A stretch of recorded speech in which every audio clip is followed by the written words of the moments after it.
Hi, everybody. I didn't get this out as quickly as I wanted to today, but I'm still going to get it out. Um, this morning, when I left off um, talking about the iniquity of the Amorites and the Passover. Um, for anybody on my page that might not know what the Passover is, I wanted to read about that a little bit very quick. In Exodus 12, it says, "And the Lord spake unto Moses and Aaron in the land of Egypt, saying, This month shall be unto you the beginning of months. It shall be the first month of the year to you. Speak ye unto all the congregation of Israel, saying, In the 10th day of this month shall take to them every man a lamb according to the house of their fathers, a lamb for a house. And if the household be too little for the lamb, let him and his neighbor next unto his house take it according to the number of the souls. Every man according to his eating shall make your count for the lamb. Your lamb shall be without blemish, a male of the first year. Ye shall take it out from the sheep and from the goats, and ye shall keep it until the 14th day of the same month. And the whole assembly of the congregation of Israel shall kill it in the evening. And they shall take of the blood and strike it on the two side posts and on the upper door posts of the house, wherein they shall eat. And they shall eat the flesh in that night, roast with fire and unleavened bread, and with bitter herbs they shall eat it. Eat not of it raw, nor sodden it all with water, but roast with fire, his head with his legs, and the pureness thereof. And ye shall let nothing of it remain until the morning, and that which remaineth of it until the morning ye shall burn with fire. And thus shall ye eat it, with your loins girded, your shoes on your feet, and your staff in your hand, and ye shall eat it in haste. It is the Lord's Passover. For I will pass through the land of Egypt this night, and will smite all the firstborn in the land of Egypt, both man and beast, and against all the gods of Egypt I will execute judgment. I am the Lord. And the blood shall be to you for a token upon the houses where ye are. And when I see the blood, I will pass over you. And the plague shall not be upon you to destroy you when I smite the land of Egypt." Okay, so when the Israelites were being freed by Moses out of the land of Egypt, Pharaoh refused to let them go. And when he refused, the Lord kept bringing plagues. And each one of those plagues that the Lord brought onto Egypt was to address the gods, the false gods that they had before them. God, through those plagues, revealed that their gods had no power over him, even though they believed that they had power. God revealed in those plagues that he did not. We see similar plagues that come in Revelation. Once again, that's a future time. So for those who don't believe that we worship idols, or that there aren't idols in the world today, that's absolute proof in Revelation that God's coming back and he's going to deal with this once again. History repeats itself, and I don't understand why mankind can't see it, but other than to say that their hearts are hardened, just like Pharaoh's was. So when the Lord brought this last plague upon Egypt, was to smite all the firstborn in the land.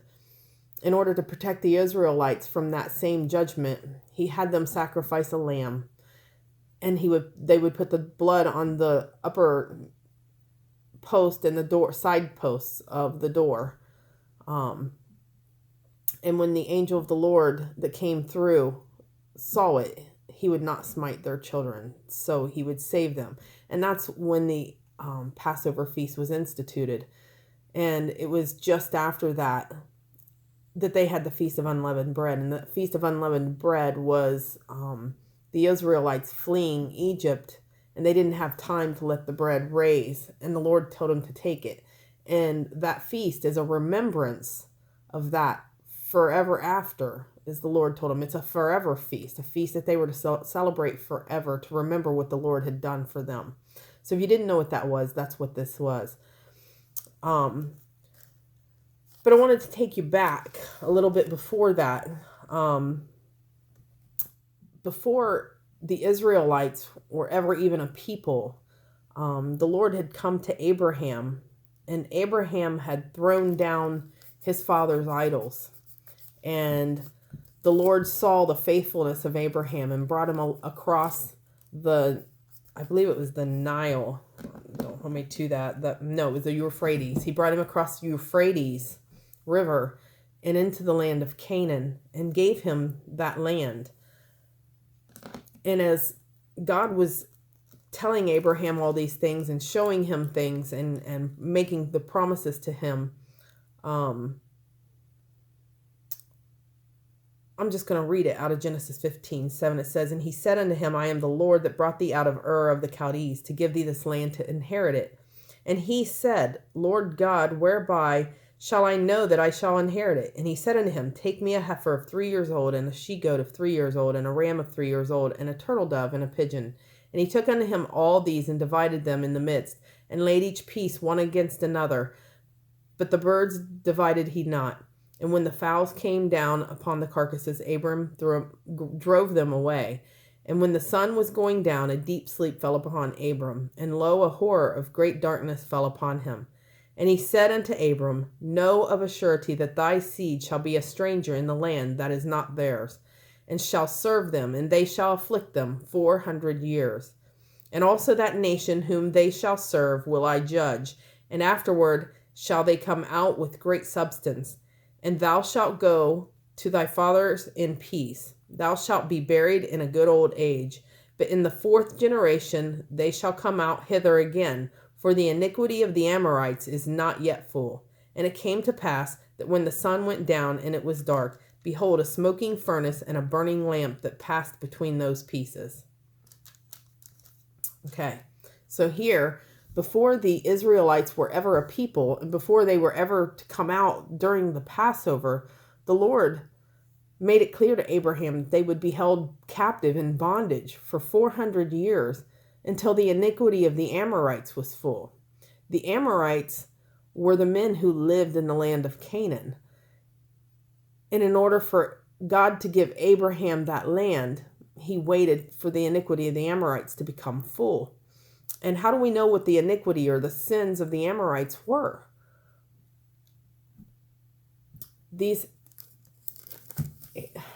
Here's where we go to find it. We go to Leviticus 18.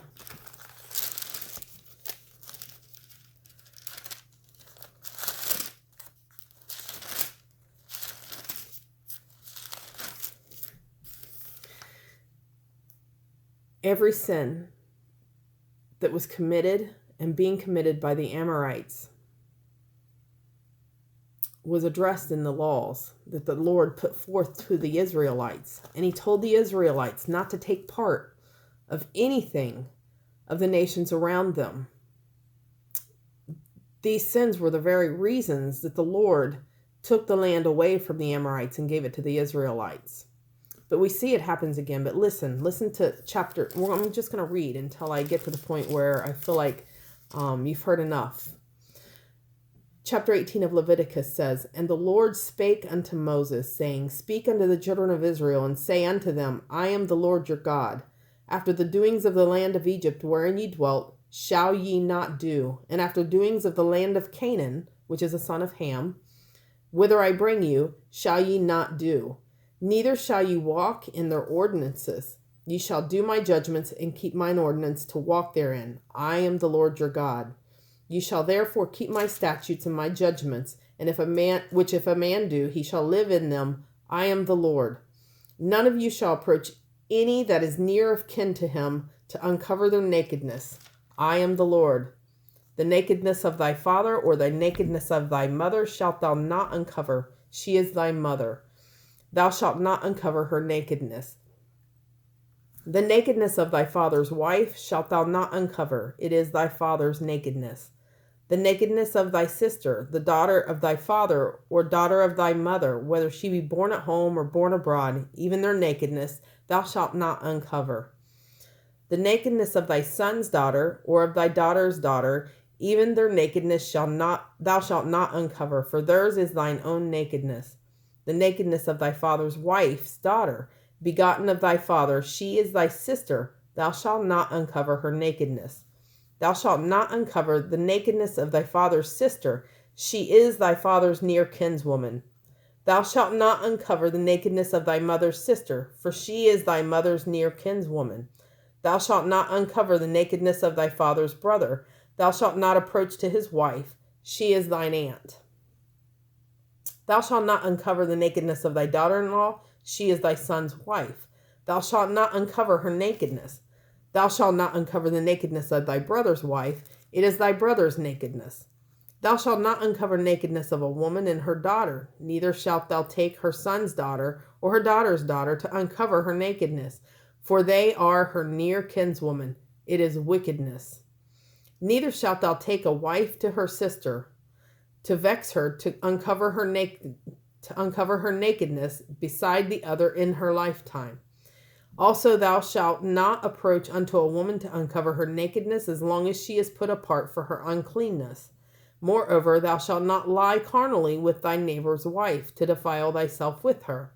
And thou shalt not let any of thy seed pass through the fire to Molech.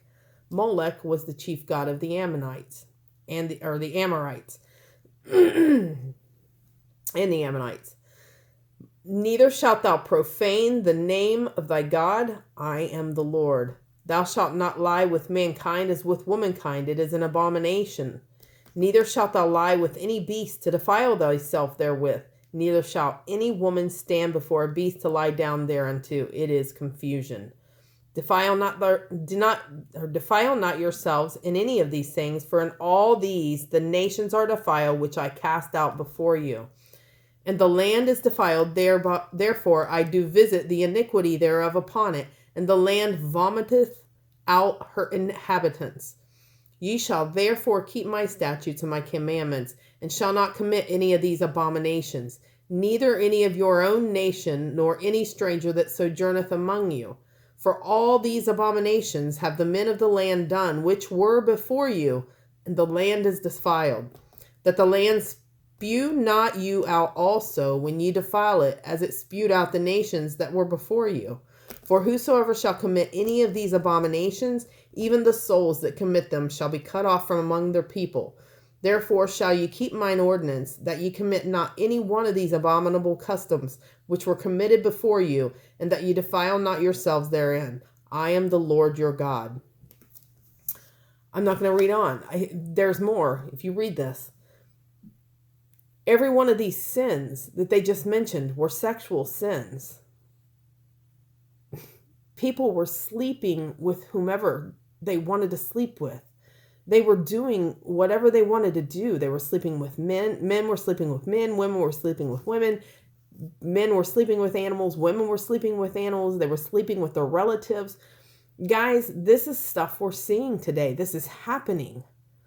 This is the iniquity that ultimately brought about the destruction of the Amorites and then eventually the Ammonites. The Amorites were people in the land of Canaan. They were from the sons of Ham. Ham was of the line of Noah, and Ham, Noah's son, is the one who saw his father's nakedness. And for a very long time, I didn't know what that was. I was confused because I just thought he uncovered his father and he'd accidentally run into him and saw him naked.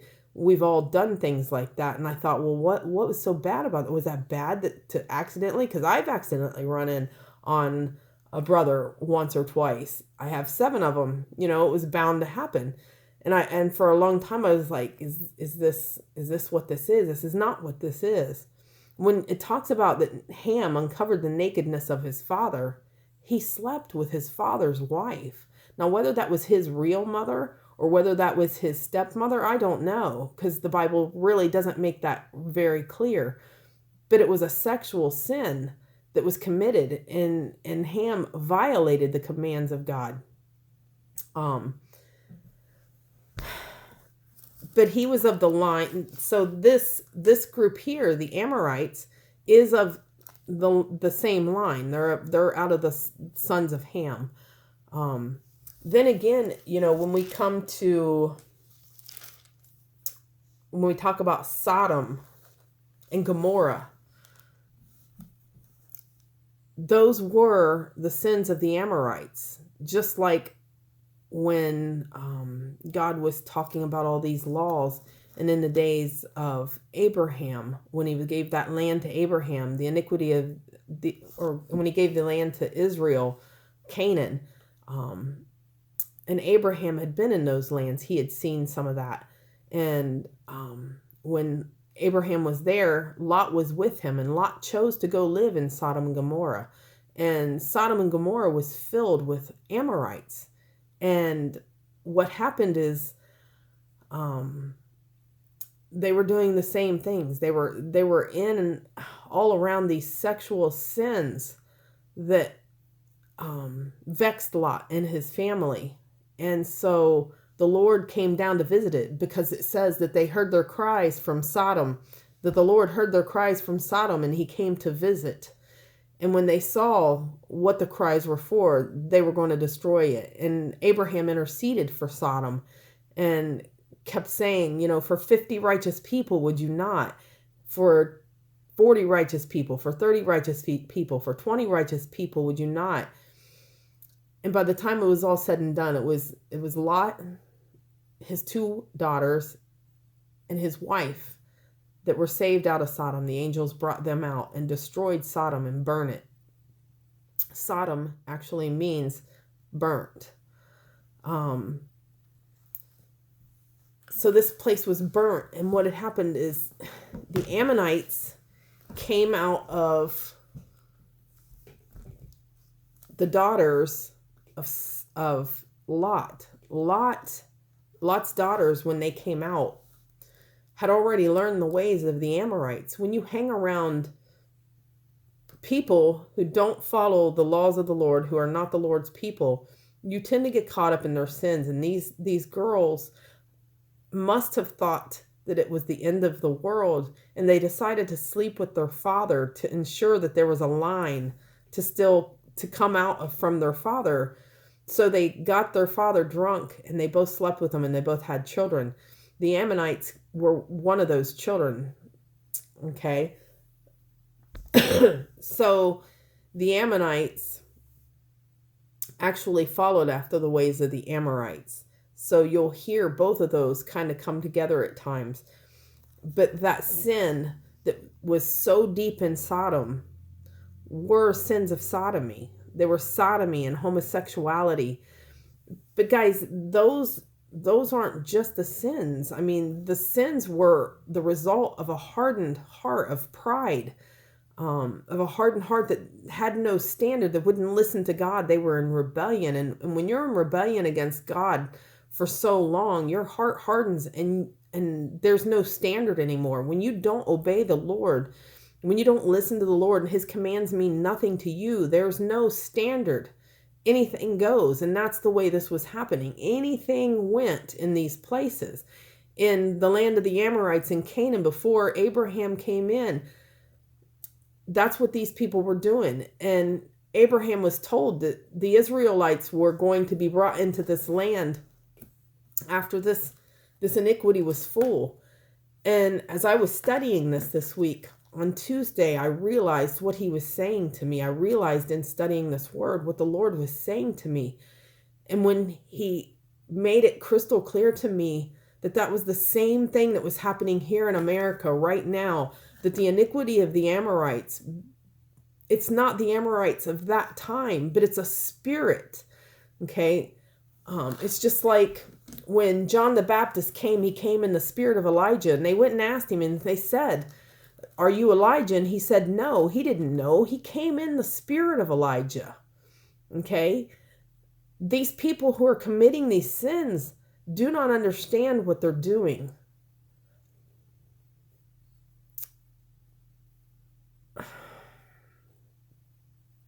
It's a spirit. It's a spirit that has come in, and it looks for any crevice, any crack, any little, just the tiniest break to come in and take over someone's life and convince them and harden their heart that there's no standard that they have to abide by.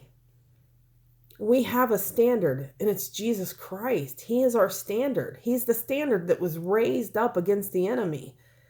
And we need to be obedient and to follow after him. I have been burdened so strongly this year. I know that I have told you in my videos that I feel when I'm hated. I know when there's a spirit around me that hates me. I have been battled all year where I work because there is a spirit in the school that absolutely hates me. It cannot stand me. It knows what I stand for. I know what it stands for. I feel it. I pray against it all the time. And I was to a point where I felt like, Lord, I just can't get across and I can't do anything. I love my kids. I love my kids, whether they love me or not. It doesn't even matter if they love me back. I love them and I care for them. I want them to go down the right roads. I know there's been a lot of pain in their lives and a lot of hurt and a lot of disappointment. And the enemy is coming in through those hurts and those pains and the crevices. Because a lot of times when we're in pain and when we're hurting, we think we can fill those holes and those voids that we have with things that the enemy puts before us to cause us to stumble. But it's the exact opposite of what we need, and he knows it. And so he's put these things before these kids, and the spirit has come in, and it's all rampant through the school. I felt it all year long, and this has been the hardest year of my life. I have battled like I've never battled before.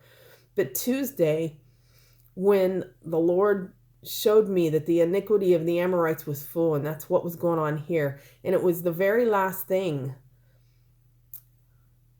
the sexual sin, and particularly the sodomy and the homosexuality. And I want to make it clear that this is not just a homosexual sin, it's a heterosexual sin too. People are doing those things that are heterosexual as well. And this isn't just sodomy and effeminate behavior. It's all of it put together. It's overall, every bit of it is an act of pride. It's self-gratification. It's self-glorification.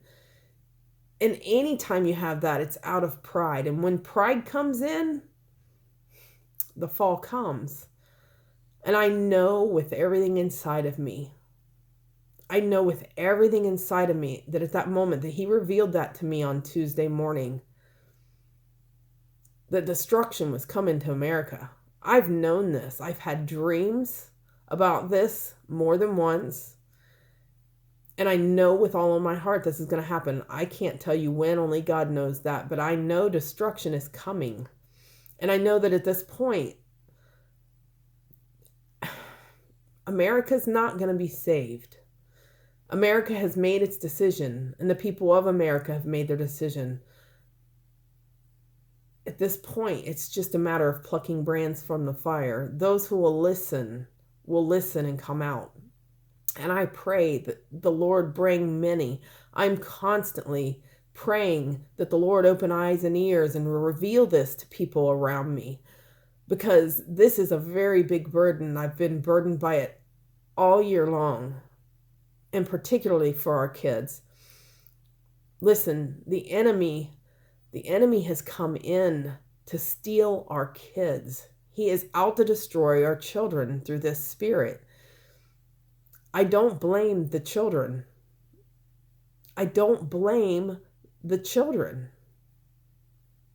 They're not at fault for this. They don't understand what they're doing, and they don't have spiritual leadership. They need adults to lead them and to show them what this is they're seeing. They're seeing demonic spirits. They're feeling things that they can't explain, and there's no one to help them explain it. There's no one to help them. They need to know what this is so that they can battle this and not give into it. This is an extreme burden on my heart because I know that they don't understand, but yet I know that they mock. And it's pride. And I pray, and I'm asking anybody who sees this, pray for our kids with everything you've got. Pray for people to wake up. pray for spiritual eyes and ears. Help our children. Don't stop battling for our children.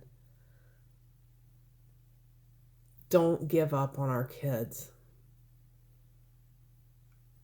We're too close. We're too close to a time that if we give up and we don't help them and we don't lead them, they're going to fall away. We're called to speak the truth and to grab hold of as many as we can and pull them from the pit. Guys, it's time to wake up. If you're a Christian, I don't care who you are. I don't care where you work. I don't care what your rules are. You're going to answer to God if you don't help pull some of these kids and pull the people around us out of the fire. If you keep your mouth shut because you're afraid that you'll lose your job, you'll lose your life. I know that there are pastors who are preaching, we have got to spread the gospel. We have got to tell these kids, we've got to tell everybody who Christ is so that they can come into this. But there are many out there who say, I can't do that at work. I'll lose my job. Let me tell you something. Several years ago, I was brought to a different school district. And I know that I was brought there for 3 particular children. And I told the Lord, I said, Lord, if I get too bold with this, I'm going to lose my job. And very distinctly, he didn't look at me, but he very distinctly spoke to me, spoke to my heart and said, what's more important, your job or their souls?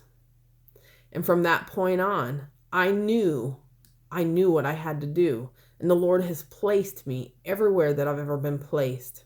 So I have to trust what he's doing and what he's doing through me. If we have Christ in us and we claim to be Christians, we cannot separate who we are in Christ.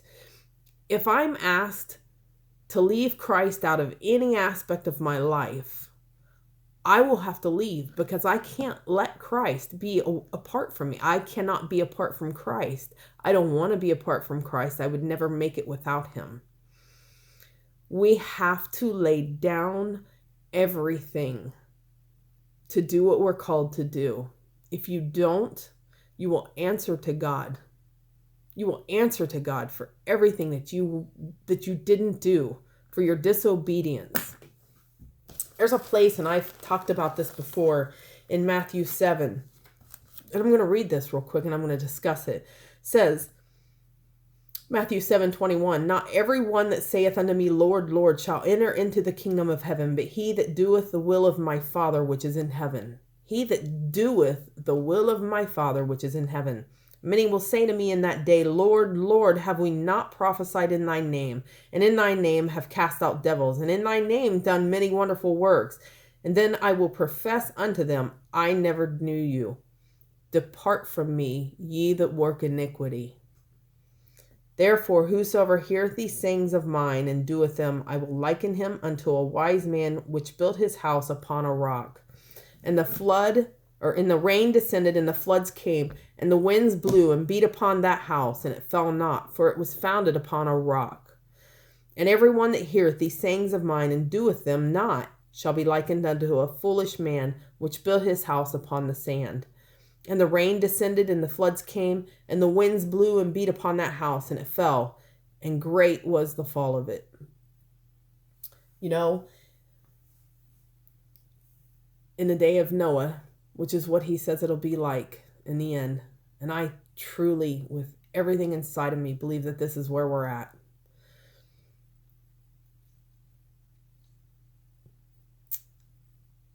Everything was corrupt. And God destroyed it all with a flood. Why is Jesus Christ talking about a flood here? He said we'd never be flooded with water ever again. What's this flood that he's talking about here? It's a spiritual flood. There's a flood that's going to come in, and it's a flood of the enemy. It's a spiritual flood. I'm already seeing demons picking up our children. Ask them, start talking to your kids. Ask them about the demons that they're seeing. This flood is already here, and it's time to wake up. We have a battle to fight, and it's time to pick up your swords and your armor and move in the name of Jesus Christ.